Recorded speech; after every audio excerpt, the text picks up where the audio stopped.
That limbo was with our reporting system. So those numbers aren't to the T accurate. The calls dispatched in 2020 are not accurate because we went from having CopSync as a program to RMS Tyler. So the data at CopSync wasn't as accurate as it was on Tyler. But if you move into, so the calls dispatch show only 7086, that's not accurate. But at 2021, I was able to find data for 13,000 calls in 1 year. Now the total incident reports from that, when I say incident reports, it means we're doing a police report for either criminal or informational purposes. That data was in 2020, 21, 23, in 2021, and 31, 39. We got 2022. It went up again. No, it went down a little bit, 3,114, and we're halfway into 2023's year. Questions? No? Let's talk about code enforcement. Yeah, I have a question on the stats. Do you keep anything on like shootings? I know yesterday we had mentioned drive-by shootings, things like that. Is that? No, that may be something I can bring up for later, with his permission. As far as shootings go, I believe we've only had one this year, as far as I'm concerned. Now, I will tell you, and I don't know, I may have said this to some of y'all already, but I've been sitting in my office in the middle of the night, because I do work sometimes nights, and I hear gunshots.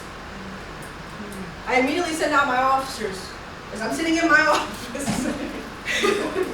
I get in the car and I send my officers to go patrol with, because they ended up hearing it too. It's not coming from our city. Now, one of the things that I've done is I've tried to get in contact with Bexar County East, okay, San Antonio East, okay. They're not patrolling Sunrise, not the way they need to patrol. Now, initially, that was bleeding into our system, but we were getting shootings on a constant basis with confirmed shootings. Confirmed means we found evidence that shell casings were on the ground, and or somebody evaded from us, whatever it may be. So this year, I know it happened on a road rage incident near the Duffick dispatch area. Unrelated to Sunrise, it was more of a road rage thing, and it did. He popped off rounds. But that was it, so far. Yes, sir. So I'm glad you clarified. Yesterday we had some discussion and some things were brought up about, we did our SWOT analysis and you should be included in your presentation. But police, fire, EMS, public safety was a concern in all the categories. But, there are some who think that, when we said that one gun shooting is one too many. But we are not impacted the same as Senate. We don't have drive-bys every day. No. So can you just again clarify the difference between I heard something, someone didn't report something unreported versus confirmed shooting. And Right. so we're not saying that what you're hearing may not be it. We're saying that no one reported it, because again, we want everybody to have the same information. So when we're reporting out accurate, not Right. what we thought. So a lot of times the way we know that there's a shots fired, either we observed it, right, or we heard it. If we're in the building or we're doing a report, we're not going to hear it from inside the building a lot of times, but surprisingly, unless it's like right across the street. We get that from the outside. Somebody calls dispatch and says, hey, I think I heard gunshots. And so we immediately report to that area in which they designated. And we start looking, right? A lot of times the person's not there. They've popped off rounds and they're gone. But we try to hone in on a perimeter, right? See if we can see something unusual happening. A lot of times we determine it's fireworks, and that's okay. Whether it's fireworks from this area or for Sunrise. Explosives, some people don't know the difference between a gunshot and an explosive, and that's okay. It really is. We'd rather check it out than not. But we look for shell casings on the ground in that area. We step out, we walk. We look at cars if they've been shot at, because we've had houses in the past get shot at. If that's not confirmed, then we leave as titled unable to locate. If we can't find evidence that there's a shot, then it probably was derived from a different kind of noise. Unless, at night, our visual, as well as humans, we don't see in the dark. So we can walk an area and maybe we just missed it and it was across the other way on the street. Somebody calls and say, hey, my car is shot up. That's how we find out. Now, there is a process that's handling evidence when it comes to things like that. And once we find shell casings, the ATF gets involved. Because we have a way of hunting that down. Just want to make a comment. Myself, along with Chief Cardona, will be having a meeting. I'm in contact on a regular basis with District 2 Jalen Rodriguez. And we have concerns both in conversations about a certain area. You know, Sunrise that's his area. So any information or anything, so a lot of times he'll contact me or his staff will actually ask me questions about certain things that happen, or the citizens have concerns. Because a lot of times the line is so blurred, they don't know that's Kirby or that's San Antonio. They're not sure.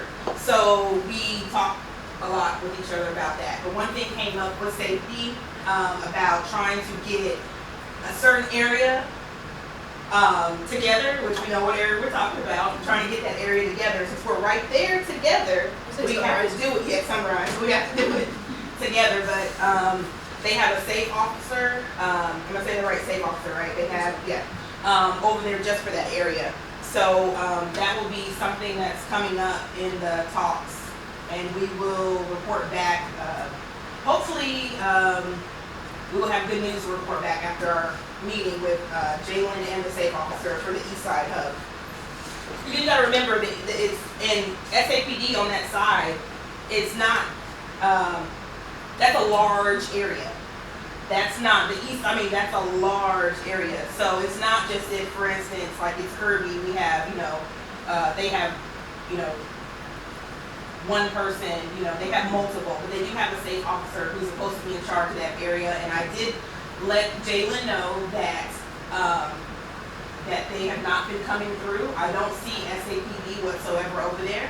I've had a conversation, Sheriff Salazar, y'all already know I've had a conversation about that. That Bear County is not over there.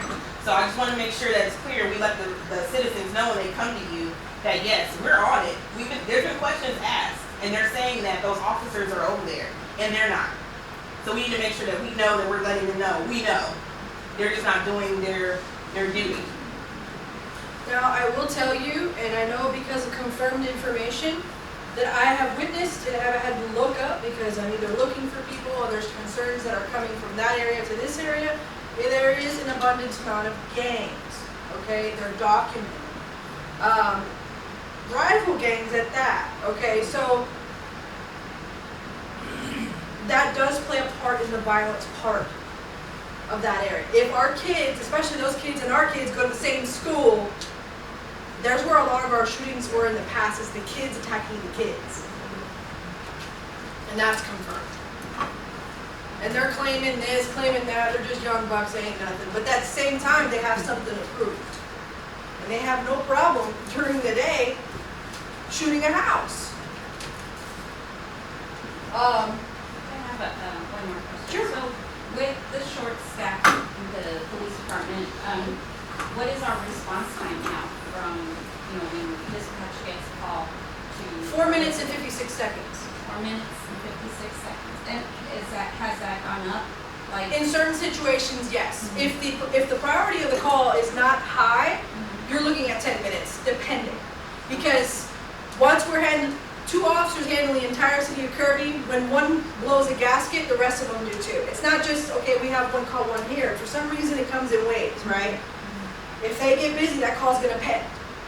If it's not urgent, it'll pend until that officer's done with one task and they'll get to the next one. And I'm sure there's a priority for Yes, there's emergency priorities.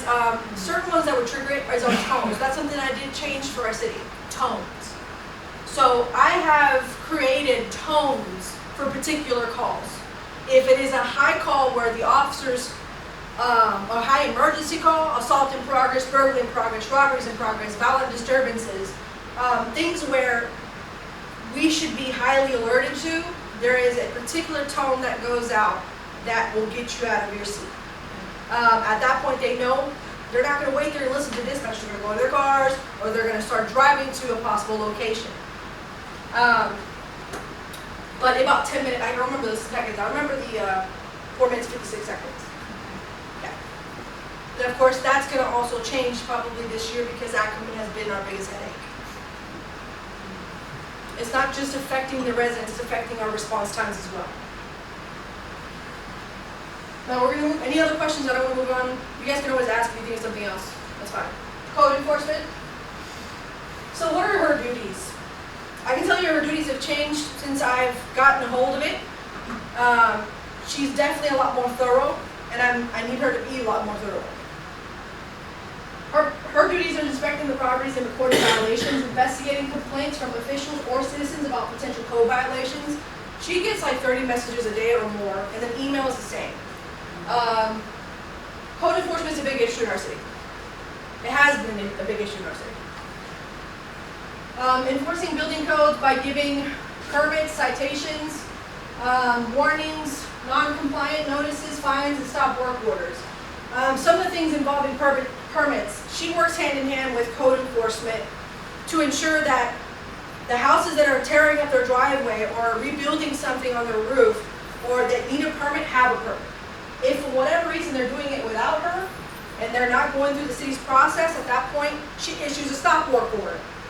She then gives them direction, you can stop work right now, take your butt to the city hall, get a permit.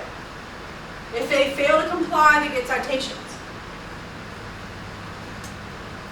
She does create reports in reference to everything that she touches. That's a must. Educating citizens about local ordinances. Every chance she gets, she's constantly talking about code. Yes, this is what we can, this is what we can't do. Researching and interpreting codes, which is our headache, right? Our codes are, sometimes there's gray areas if you've read them. There's not a really, okay, this is what you can and can't do. Something's just vague and left up in the wind. We have to interpret that with the attorneys and with the city manager to get direction.